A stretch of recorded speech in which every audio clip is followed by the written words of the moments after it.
Imagine a world where machines think faster than we do and change our lives in ways we can't always see.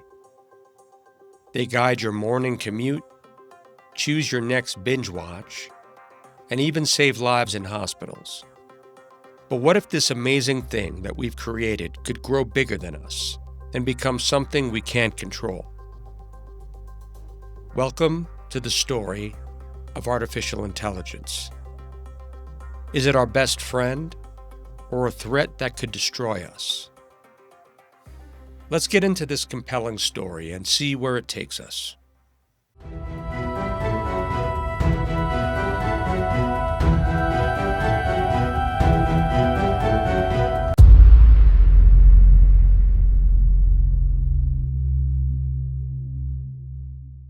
Here's a story that started long ago, in the 1940s, when the world was still recovering from war and hoping for a better future. Back then, a few brilliant people like Warren McCulloch and Walter Pitts, who drew the first artificial neuron, and Alan Turing, who wondered if machines could ever think like us, planted the seeds of something amazing: artificial intelligence. The term AI was born at the Dartmouth Conference in 1956.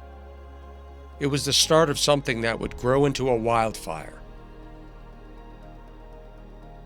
And as of 2025, AI will be almost 70 years old. And it's no longer a distant dream. It's a part of our lives in ways we don't even notice. So picture this. Your phone's alarm goes off and a happy virtual assistant like Siri or Alexa wakes you up. You scroll through Netflix, where movies seem to be made just for you. Or you tap Google Maps to avoid traffic on your way to work in the morning. Your smartwatch counts your steps and reminds you to move. It finds mistakes in your texts, powers chatbots that answer your questions. It even detects fraud in your bank account. These are AI's quiet miracles that happen without anyone really noticing. AI is speeding up drug discovery, customizing treatments, and saving up to $360 billion a year in medical treatment, while also improving care. It helps us fight climate change by increasing crops and lowering emissions in fields and factories. And by 2026, it might be able to do things like schedule appointments and handle logistics all on its own, all while using less time and energy. The EU AI Act and other laws are meant to keep AI ethical by making sure it doesn't become biased or hurt people. But this is where the story gets complicated, like a river that breaks up into many streams. Who controls this powerful force? There is no one person in charge of AI around the world, like a king who commands what is. Instead, we have a patchwork of advisors, such as the OECD's policy trackers, the United Nations High-Level Advisory Body on AI, and UNESCO's ethical guidelines. These groups give suggestions, but don't make any rules that have to be followed. A big council where countries come together to talk, share values, and make agreements, but no one has to follow. And just like the UN has a hard time bringing all the countries together, AI governance has the same problem. Different countries have different views on what's important in the world. Some value freedom, while others value group harmony. These differences make it hard to find what's called alignment, a baseline of values and truth that we all share in common. This makes it seem impossible to agree on what AI should value if we consider factors such as culture, faith, style of governance, and a worldwide universal history we can all agree upon. With that in mind, how does AI determine its results? How will it determine a moral compass? Is it better to be fair or to be efficient? Will AI do what we want it to do?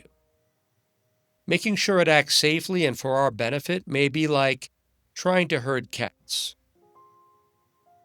So, to close this gap, wise people say that a flexible path is the best way to go. Instead of a strict set of rules, let AI learn from different people and their feedback. Aggregate local cultures, faith, and differing styles of government. Perhaps AI could be like a traveler who learns new things as it goes, but shaped by open designs and glass box systems that let us see how it reaches its decisions.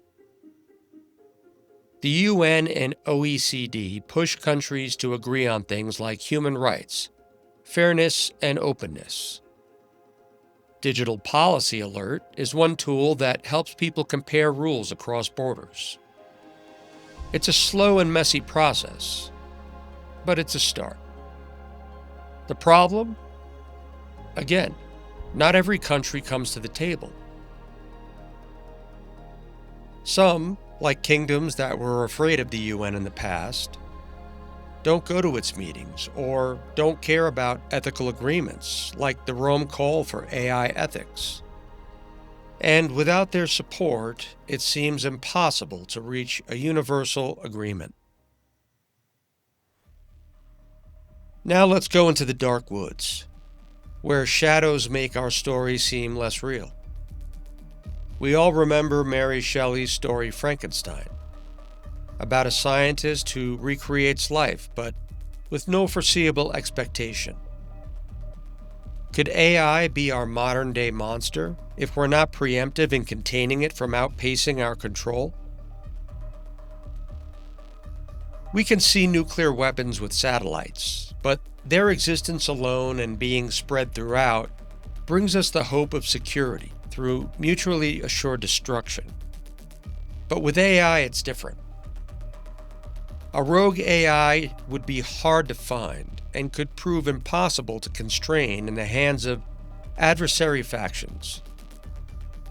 It doesn't need on-site factories or rare materials. It just needs code, computers, and cleverness. A rogue nation or bad actor could secretly build AI to make tools for cyber attacks, fake news floods, or even weapons that work on their own. And it might be too late by the time we realize it.